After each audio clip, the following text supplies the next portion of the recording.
Olá, tudo bem? Vamos falar do penúltimo vídeo relacionado a essa primeira fase do projeto Trilogias. Eu vou do capítulo 40 ao 50 e no próximo nós encerramos. São 9 capítulos para finalizar e hoje eu vou falar então do capítulo 40 ao 50. Eu vou deixar o link aí embaixo para que você possa estar acompanhando aí a nossa playlist. Vou pegar aqui o meu diário de leitura e vamos para o capítulo 41. Nós estávamos naquela ansiedade de saber que faltam 2 dias para a execução da empregada muda do Capricórnio e do dedo empurrado lá, que eles estavam presos na rede, lembra? E eles estavam naquela situação, vou, não vou, faço, não faço. No capítulo 41, chamado Farid, nós temos então o dedo empoeirado, ele não retorna. Farid fica lá no acampamento junto com o Mortimer e a Elinor. Eles estão amarrados e o Mortimer vai falando com ele a necessidade deles estarem soltos para tentar salvar o próprio dedo empoeirado que tá lá embaixo preso, tá bom? Então eles planejam tá invadindo aí a casa do Capricórnio, só que ele não sabe muito o que fazer, eles estavam pensando e resolve, então Farid resolve descer para ver o que tá acontecendo e o Mortimer escreve um bilhete na língua dos elfos, do mesmo, até inclusive é citado o Senhor dos Anéis aqui, naquela mesma língua dos elfos que mais o Mortimer e a Meg entenderiam. Então ele coloca isso na Marta, a Gwyn, né, aquele bichinho que eles têm, e vai tentar achar a Meg e entregar esse bilhete. No capítulo 42, então chamado Pelo na Janela, então o Darius vai atrás do Fenoglio e da Meg, e lá ele serve um belo café da manhã, diz que ele tem que treinar a Meg, porque a Meg agora vai ser a nova língua encantada, né? E a Gralha, aquela empregada do Capricórnio, que eu e você já sabemos que é a mãe do próprio Capricórnio, quer dar uma passada na leitura com a Meg, quer ver como que ela tá. Ali naquele mega café da manhã que o Darius, o leitor gago que o Capricórnio tinha, nunca tinha visto tanta comida, ele acabou falando e ele começou a contar como foi ler para Capricórnio, como foi trazer as criaturas que tinham sempre algum problema. Porque como ele é gago, então eles saíam às vezes, como a empregada saiu sem voz, com trechos do livro escritos, tatuados pelo corpo, enfim. E ele começa então a contar que ele leu, que do nada saiu uma mulher, que inclusive não era nem citada no livro, e a Meg foi dando corda para ele, e ela sabia que aquela mulher que saiu, que não era citada no livro, era sua mãe. Ela só não tinha conseguido ver o rosto direito dessa mulher quando ela estava presa lá na rede com o dedo empoeirado dentro da igreja. No capítulo 43 se chama Um Lugar Escuro. O dedo empoeirado e a reza são tirados de lá, daquela rede, né, dentro da cripta. Eles estão muito mal, porque ficaram muito tempo lá em cima, o dedo empoeirado mal se firmava em pé, e são levados pelo Basta e pelo Nariz Chato para a cripta dentro da igreja, que lá onde ficam os mortos e aqueles que estão para morrer. E ele provoca muito Basta, que é muito supersticioso, né, e nesse capítulo, então, ele vai contando para a reza os últimos episódios, as últimas coisas que estavam acontecendo. Ele fica reticente, ela quer saber, ela não fala, mas ela escreve em pedacinhos de papel, ela escreve ali quem é aquele que estava lendo, como ele é, tipo físico, porque ela sabe que aquele é o marido dela. E ele reconhece que ela já tem essa noção e ele não quer contar.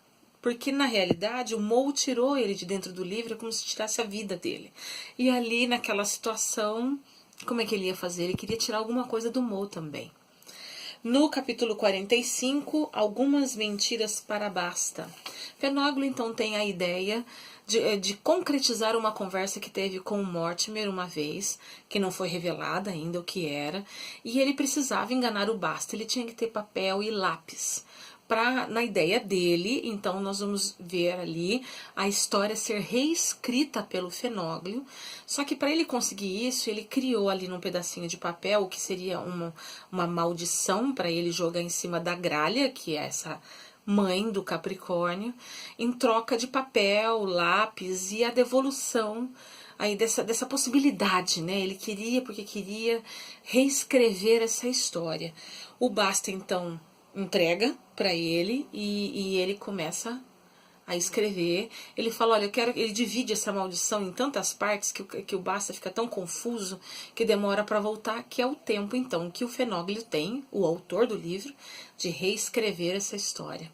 No capítulo 46, Acordada na Noite Escura, o Fenóglio, então, ele faz a experiência de escrever uma história alternativa.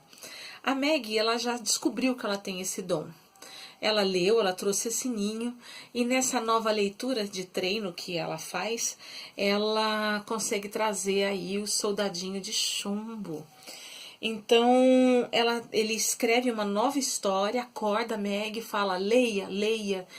E, de repente, o soldadinho de chumbo volta. Então, dá certo. Ele vai conseguir concretizar a ideia que ele tem de mudar a história.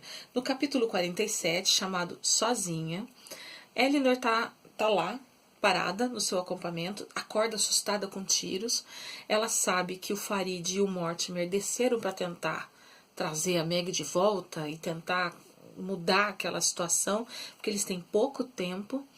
E ela acha que perdeu, os dois, ela fica desesperada, entre arrependimentos, raiva, aquilo que deveria ser feito ou não. Ela resolve ir atrás, ela resolve descer para a vila.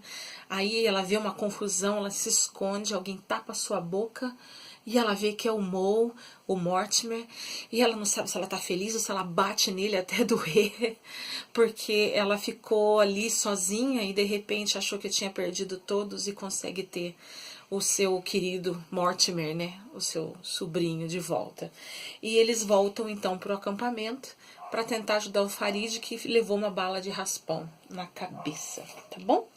Nesse capítulo 48 e 49, nós temos esse momento em que o Fenóglio reescreve a história, esconde. A Gralha quer muito falar com a Meg, quer que ela treine, porque tem que ser perfeita a volta do Sombra. E o Basta vem buscá-la. E ela tem um diálogo longo com a Gralha. E ela pede, então, como um dos últimos desejos dela, ir falar com o Dedo Empoeirado. Na realidade, ela quer ver a mãe dela, pedir desculpas, né? Porque ela que vai ser a leitora, ela que, enfim, né? Acabar com a vida do Dedo Empoeirado na execução. E o Basta, então, leva, contrariado, a Meg lá para a cripta. E chegando lá na cripta, um lugar horrível, escuro, chegando lá na cripta, há ali uma discussão entre eles. O Basta abre a cela para arrebentar com o Dedo Empoeirado. O Dedo Empoeirado o ameaça, dizendo que ele ia jogar uma maldição, porque ele está na beira de um túmulo dentro da cripta e que aquele cara enterrado ali vai acabar com a vida do Basta. Eu sei que de tudo isso, o Dedo Empoeirado consegue fugir, prende Basta dentro dessa cripta e some com a chave, só que ele começa a gritar, fugitivo, fugitivo, fugitivo. E o Dedo Empoeirado foi embora, só que a Reza e a Meg foram recapturadas. A Reza foi para uma cela e a Meg volta para dentro do quarto com o Fenóglio para se preparar para a leitura da noite, onde eles têm aí a pretensão de trazer o perigoso Sombra. E agora? O que vai acontecer? Para onde foi o Dedo Empoeirado? A gente sabe que Farid e o Mortimer estão no acampamento com a Elinor. Ah, eu esqueci de dizer, a Elinor quer ajudar e quer mudar aquela situação. Deixa os dois ali no capítulo 47 e vai atrás da polícia. Então nós temos no acampamento, e os meninos estavam dormindo, eles não viram. Então no acampamento nós temos Farid e Mortimer, que quando acordarem vão ver que a Elinor não está mais lá, mas ela deixou um bilhetinho. Nós temos a Reza presa numa cela, e a Meg, então, de volta no quarto com o Fenóglio, com o escritor, e todos se preparando para a noite, para essa volta do Sombra, já que Dedo Empoeirado conseguiu fugir. Vamos para o capítulo 50? Logo, logo eu volto com o próximo vídeo. Tchau!